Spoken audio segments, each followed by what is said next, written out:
21 oktyabr O'zbek tili bayrami kuni. O'zbek tili millatimizning faxri, xalqimizni dunyo tan olishiga hissa qo'shgan ijtimoiy aloqa vositalaridan biridir. O'zbek tili tarixi xalqimizning ko'p asrlik kechmishi, orzu intilishlari, dardu armonlari, zafarlari va g'alabalari bilan chambarchas bog'liq. Dunyoda 3000 dan ortiq til bo'lsa, biz uchun eng ardoqlisi ona tilimiz o'zbek tilimizdir. Sana munosabati bilan viloyatimizda ham ma'naviy ma'rifiy tadbirlar, ijodiy badiiy uchrashuvlar tashkil etildi.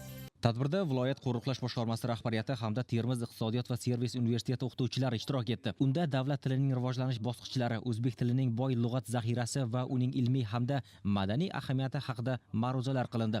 Davra suhbatida davlat tilining jamiyat hayotidagi o'rni, yosh avlod qalbida ona tilga hurmat va iftixor tuyg'usini shakllantirish masalalari muhokama qilindi. Ma'ruzalarda ta'kidlanganidek, ona tili millatning ruhi va o'zligidir. Unga ehtirom ko'rsatish, sof holda asrab-avaylash har bir fuqaroning muqaddas burchidir. Shu bois xodimlar ona tilida sof va ravon yozish, rasmiy yozishmalarda adabiy til me'yorlariga amal qilish, nutq madaniyatini yanada takomillashtirish lozimligi qayd etildi. Bugungi davra suhbatida ma'ruzachilar o'zbek tilining boy tarixi, uning davlat tili sifatidagi nufuzi, shuningdek davlat tili to'g'risidagi qonun, farmon, qarorlar haqida batafsil ma'lumotlar berildi.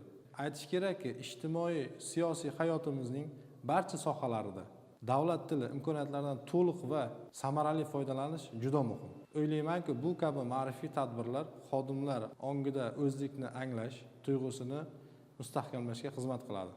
Tadbir yakunida ishtirokchilar ona tiliga bo'lgan muhabbat va sadoqatni amaliy faoliyatda ham namoyon etish, yoshlar o'rtasida davlat tilini ardoqlash bo'yicha targ'ibot ishlarini kuchaytirish zarurligi ta'kidlandi.